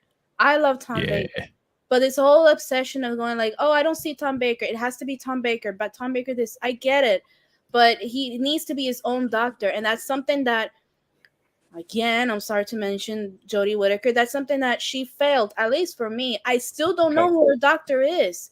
That's one of the things that's really like, I don't know who she is. She just saw, okay, pues I'm gonna be like something like Matt Smith and David. It's because she's never reached the role. She was never given the material. She never had the talent. It's quite easy now. It's pretty easy to see towards the end of that first run. But yeah, there will be no doubt a warts and all autopsy on the whole thing in time. But I have barely given any of that a minute's thought since Sunday.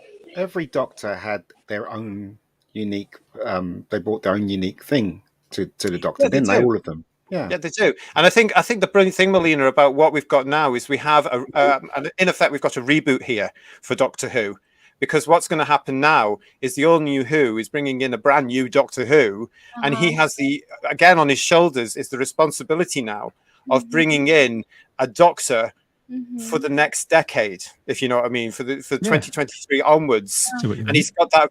I mean, because the public in the United Kingdom, Melina, have not bothered with Doctor Who at all for 5 years. They've not watched it at all. He can do that reboot. They can bring that back. He can do his interpretation fresh. And I think as fandom, we should be looking forward to that element that only he can bring in as an individual. Yeah, and I believe that, I really do. And and I think the one person to do that actually is definitely Russell. It is like I've been enjoying Doctor Who ever since. Like, and even though people didn't like Moffat, I was still like not a Moffat stan, but I still enjoyed very much his era. And the same thing I was looking forward to with Chibnall. And so when I say that I did enjoy it, it's a big deal, because I enjoy every single episode in Doctor Who, and I wanted to enjoy it, and I wanted to like Jodie's doctor. And when she was casted, I was excited, but she never convinced me that she was the doctor. And I don't want to blame her entirely. I do want to blame her. I think most is on Chibnall.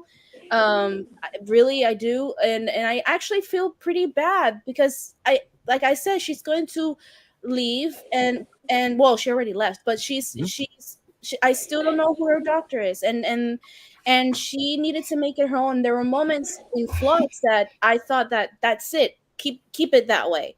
That there were moments that she acted pretty good, and I thought that she was really owning her role, but then she just lost course of it, and that's how it feels. But I know what, Melina, though, it's done. It's gone. You can write it off. As I said at the top of the show, for me, this is my 13th Doctor. I don't need to know about what happened in that era. Don't care. I'm going to start afresh. Over and over it all so much. Also, Terry on Tuesday says that playing the Doctor is like being a stand-up comic. You create the role for yourself, not the audience. Yeah, that's probably good. Also, just going aside a bit, I'm looking forward to the production value of the show as well. Because I've seen, I forgot the name. Because we've heard whispers of the budget as well. Discovery of Witches. Yeah, that looks lovely, doesn't it? The way that's shot and everything in Oxford. Everything Bad Wolf does has that little touch to it in production value. I'm looking forward to it. Yeah. I think it's going to be very, very glossy.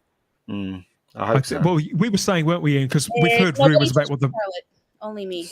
Sorry. we've heard rumours about what the budget may be, and wow, that we've had the budget for what the more recent series have been, and what the rumoured budget for Bad Wolf's Doctor Who is sort of 4 or 5 times that amount per episode. It does seem to suggest that the show is again stepping up onto a global world class. That is a rumor, in case anyone's watching. That is the rumor. Nobody knows yet. It hasn't been put out into the public arena yet. It might never be, because there's 2 private companies now. They don't need to give us that information, so it might never be. But isn't that part of the excitement, that it's going to come back with a 60th anniversary episode? Bang, bang, bang, bang, bang, with a brand new Doctor, brand new take, brand new title. Brand new titles, brand new logo, brand new everything. TARDIS. New TARDIS. Brand new TARDIS. Hopefully, brand new TARDIS. Well, it will be. This is the exciting thing. Everything's going to be new. Everything's going to be. We're going to be sitting down on November the 23rd, I would imagine, 2023, and just going, wow, wow, wow, wow, wow. Hopefully, fingers crossed. Let's have that optimism. Let's look forward to this and be taken on this journey with our new leading man. In everything around him is going to be brand new. If the TARDIS has the roundels and it's white, JT's going to trim his pants. That's why I will absolutely love that. I would really like to see all that modern day nonsense, apart from Capaldi's gone. I would love to see something like that, for example, that Dan's got on screen now. I would love to see something fresh, but then respectful to the fact that the show is 60 years old. It is the longest running science fiction show in the world, and it's British. And I would love to see something that harks back to the rondelled walls and the off-whites. I mean, obviously, we've seen considerable innovations in recent years. The Disney series, what's called The Mandalorian, has pioneered these enormous screens, this brand new way of making fantasy TV, really making it convincingly, creating digital environments against what are basically enormous screens, high-definition screens.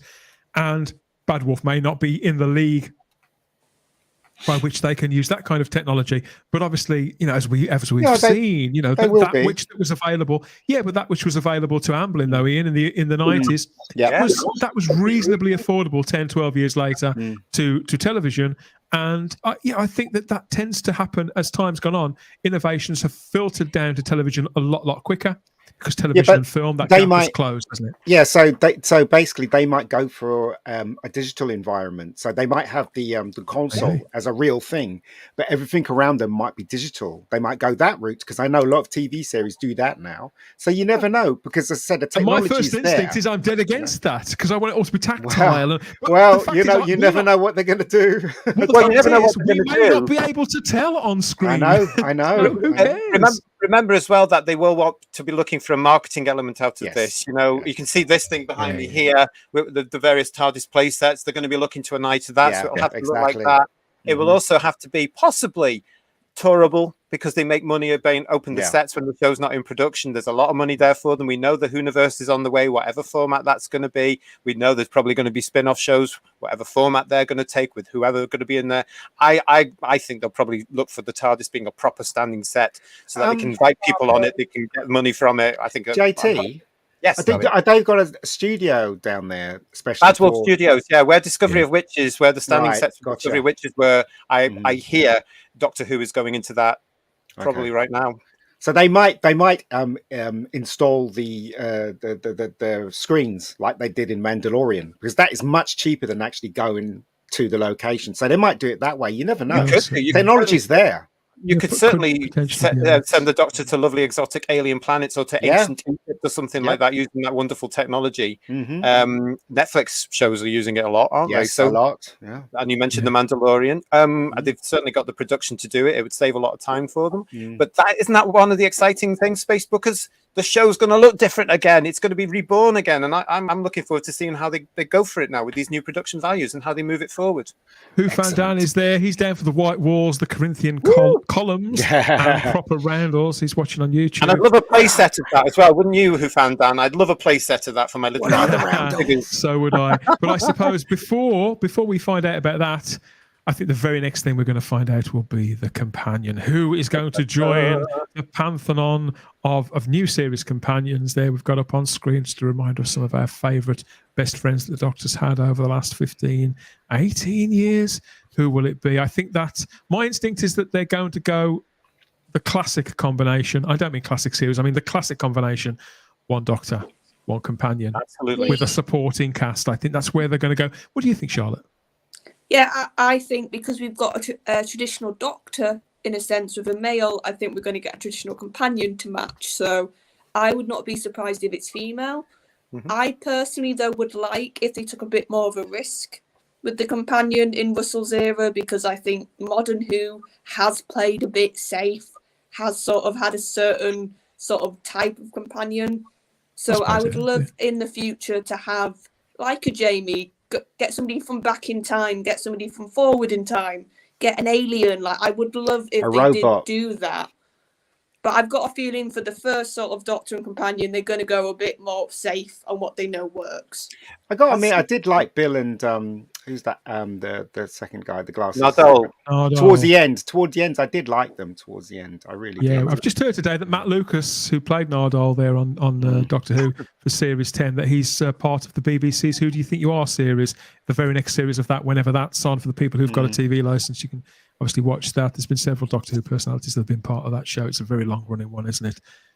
Yes, proper merchandise again, says Who Fan Dan. He's down for that. Got a great comment here. I love this one from Carol Jude. What Dan just said. Good point, Dan. You're absolutely right. More of that. Thanks, Carol. What did you say? Lord knows. I just see my name and think, oh, yeah. You can come again. But he also says, but remember the behind-the-scenes stuff where you saw the TARDIS in the background, a room with the real things, not just a screen. Yeah. This is the conversation we want. This is exciting. Yeah, it is. My dream ticket is a fantasy environment where I won't be able to know which is a set, which is effects, Ian, and which will be a physical thing, a physical set. Well, that's the whole point. To cast a spell. Yeah. So you don't notice it. I want to be beguiled. I'm excited for the show, definitely.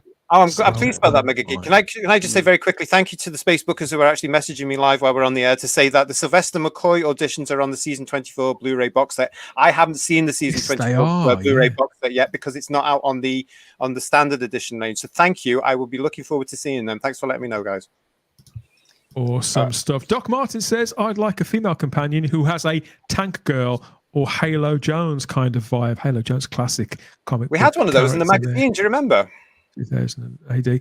I think we've had several, haven't we, that we've been inspired by Tank Girl. Yeah, Izzy was definitely inspired by Jamie Hewitt's Tank Girl. Love Tank Girl. Fantastic 90s That's like Jamie Hewitt, the guy who drew Gorillas. Yes. Right? No, right. Yeah. I agree with that. Moons of Madness. He makes it very, very clear, no matter who the companion, no hanky-panky. No hanky-panky. Lots of hanky-panky. I want romance. I want kiss. I want tongue. I want everything. No. Vile. Get rid of it. Well, that's the cat amongst the pigeons there, Moon. Good to see you. I'm with you, Melina. I don't mind a little bit of it at all.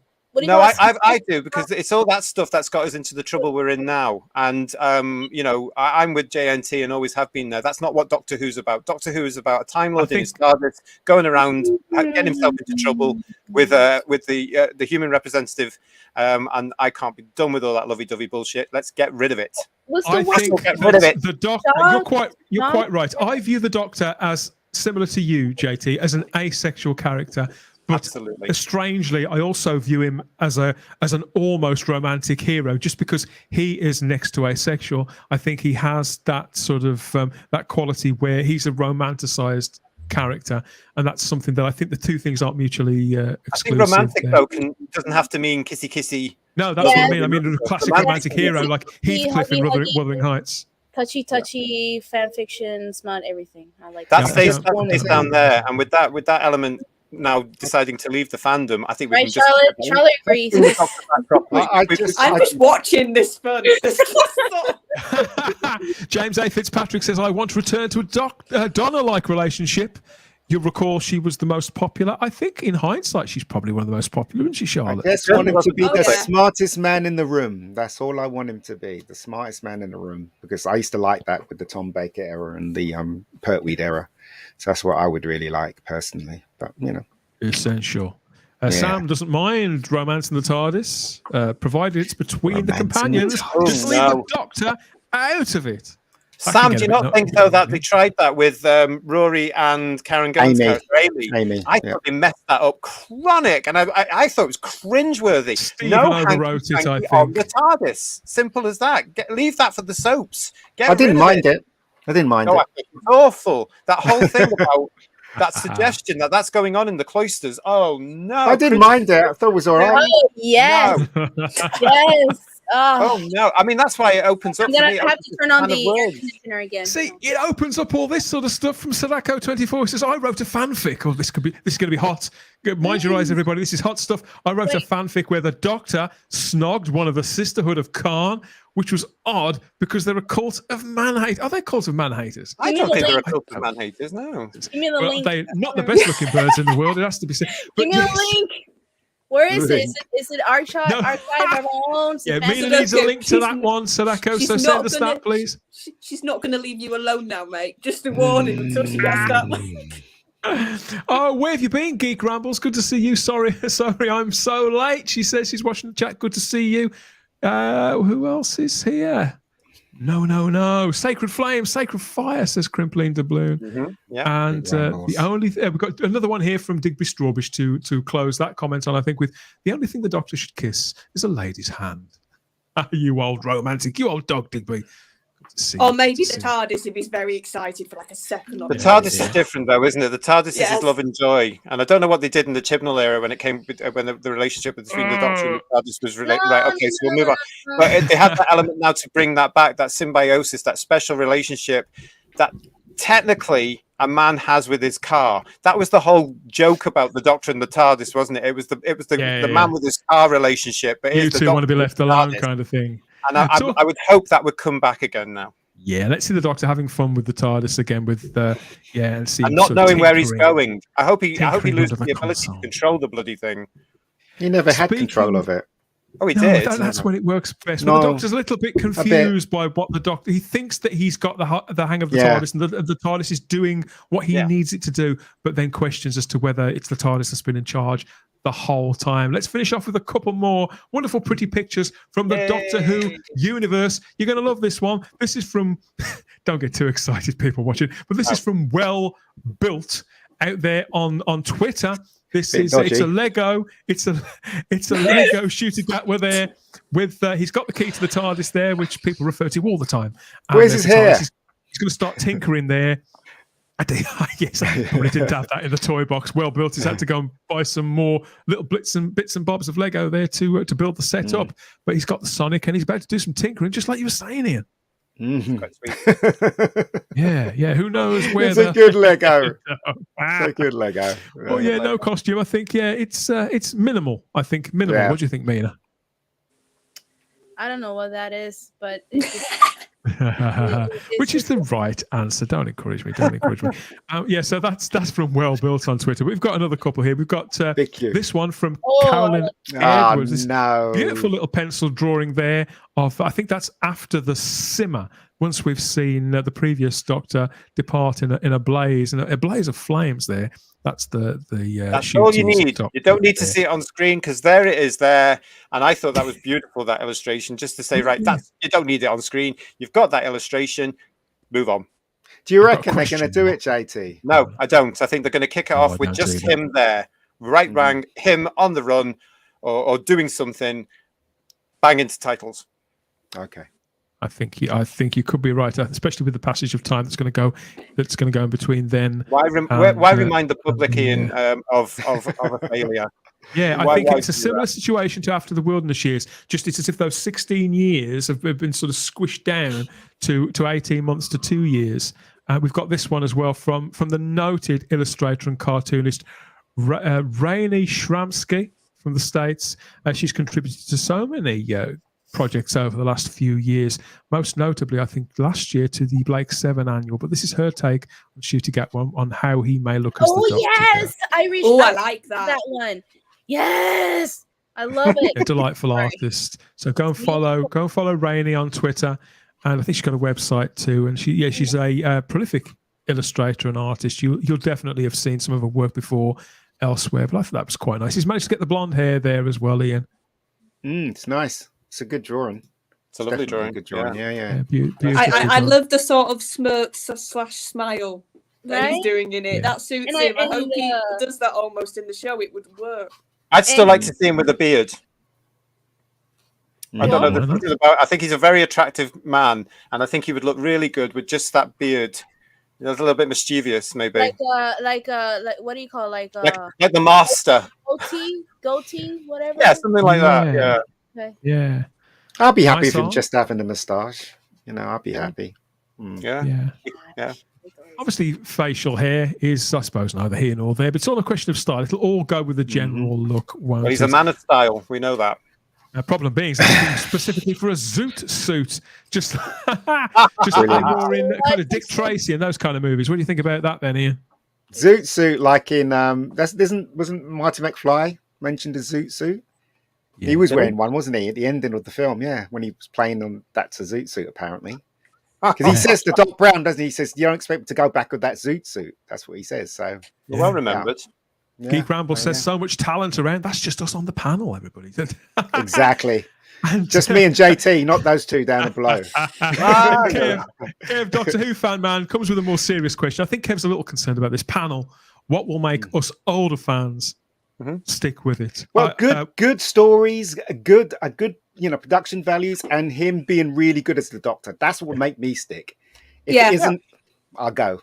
I think what we need, honestly, and I know I've got more new Who examples, but we need, like Matt had when he was on that rooftop, looking at the attraction, saying, "I'm the Doctor, run." We need Christopher Eccleston. I think this will get the old fans just grabbing Rosie's hand and saying, "Run!" I think the old fans just need to see that moment of. That doesn't matter what he looks like. There's the Doctor I watched from Tom Baker, from Doctor Davidson, Who, from even earlier. Doctor Who is, although we've all got our favourite stories and characters and seasons even, Doctor Who is, in many respects, all about moments like that, isn't it? They're the things that we remember. God, yes. Yeah, and it's how I always describe the Doctor. I always see the Doctor as it's a body, but it's the same soul that's been in each body. So you can just almost see. Yes, I can connect, or I can see it's the same character. So and I think same insides, different case, as the Doctor once said. Yes. Yeah, I think as a alleged older fan, Kev, what I think we need to do is have belief, and we need to stop ripping the thing to shreds, and we need to look at it. We are older. We have the experience now of having lived through ultimate regenerations and several different actors coming on board, each bringing a different ability. Now, if we can retain that ability to move with the Doctor, with the actor, and accept what they're trying to do, and then grow with it, you can't necessarily get it through one episode, although I'm very aware that Ncuti's going to possibly have to. And move with that. That's what we can do. We can just have the ability to support, keep the open mind, and use our experience of older fans to be able to say, here we go again. So, Carol Jude speculates he could have different looks throughout, literally different looks. I think we need to get back to the Doctor. This is where it's been successful throughout, mostly through the Russell T Davies era, and certainly in the Moffat era, where the Doctor wears clothes and not a costume. It just no, I don't agree with that at all. But anyway, people are entitled to their opinion. I still believe that he should have a look, and then carries that through the show. Little differences as it goes through the, that's the show. What I mean. But like Capaldi did, like Matt Smith did. He may change his shirt, he may change the tie, but it's generally the same look. But it's same still thing. Yeah, that's what I mean. How much we can do with Ncuti, though. I mean, we have seen some fan examples that we shared amongst ourselves about fans were very quickly speculating about what he could wear, and I think some of the fans that came up with the looks were gorgeous and hit the nail on the head. But that man can wear anything.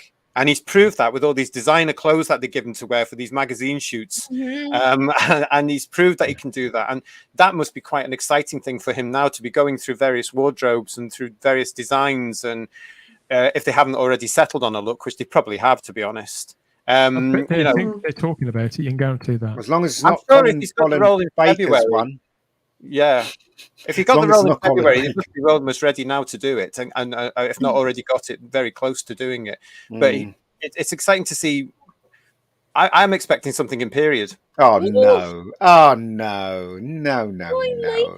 That's awful. No, I don't. Going out. You can't say that. That's it. That's rubbish. No. We have another question here. Geek Rambles asks, sorry if you've already discussed this, but is this Last Chance Saloon for you guys? JT? Is this the Last Chance Saloon for me? No, I don't think so, because I'm feeling more optimistic now than I have been over the last 5 years. I'm actually getting quite excited about it again. I'm looking forward to seeing what the production team are going to bring to it, the new zest that the show needs. I'm looking forward certainly to see what Ncuti's going to bring to it, and to see how he channels his energy and his ability as an actor. I have a feeling they'll get it right, because they've listened to the fans. They've noticed the general public in the United Kingdom don't care.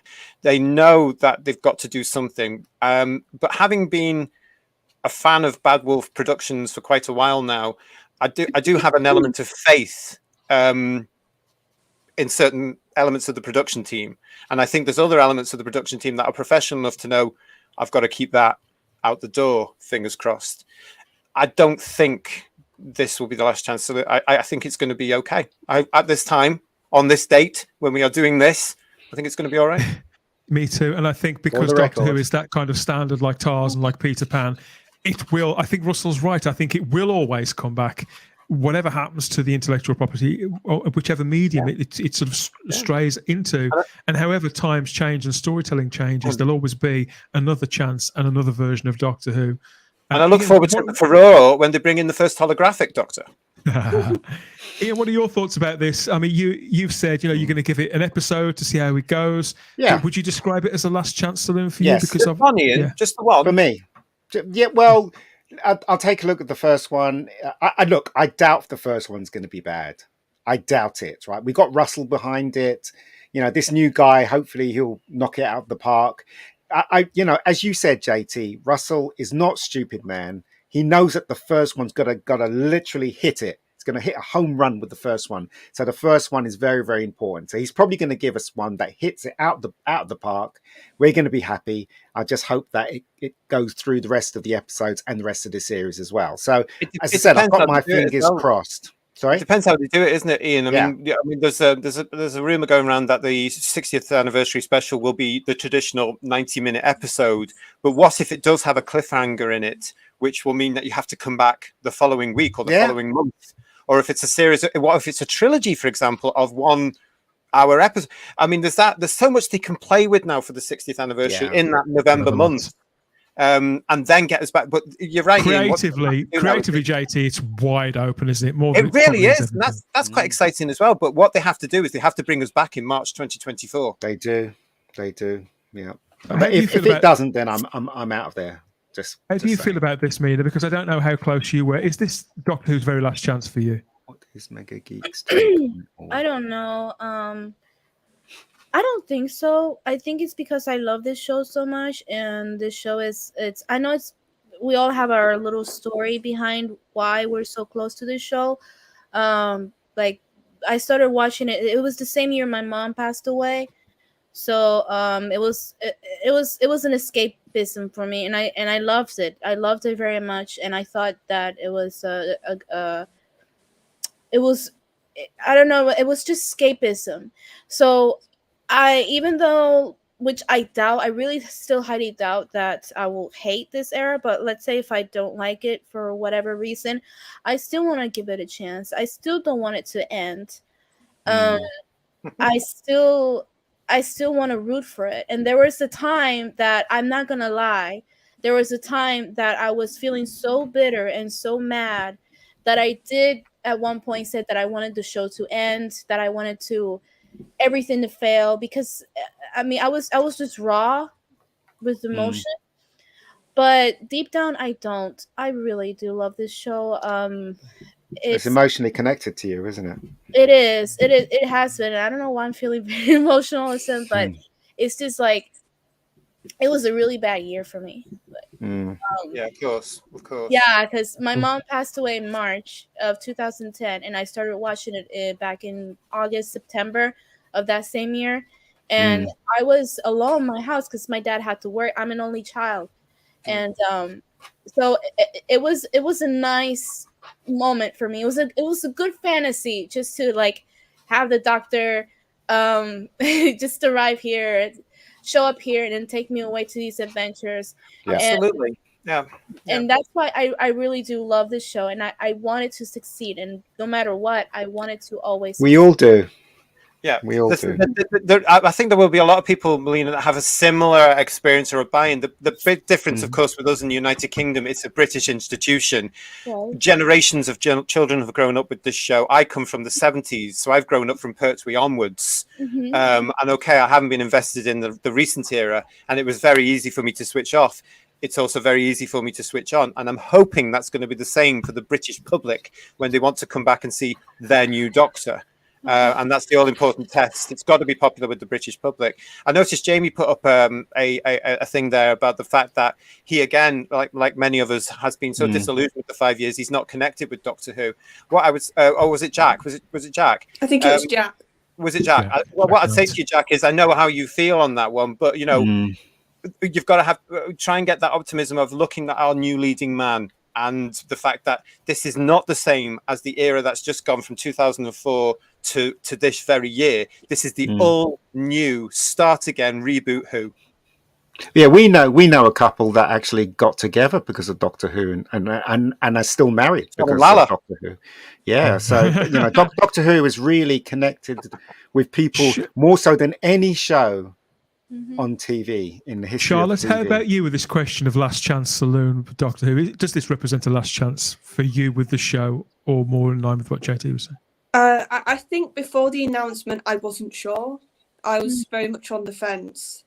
And ever since that announcement, it has made me feel this so happy, so excited. And it's I don't have this sort of happiness and excitement for any other show. Yeah. And I just think It's funny, isn't it? How it just connects with something inside. I have other shows I like, of course we all do, but there's just something about the Doctor.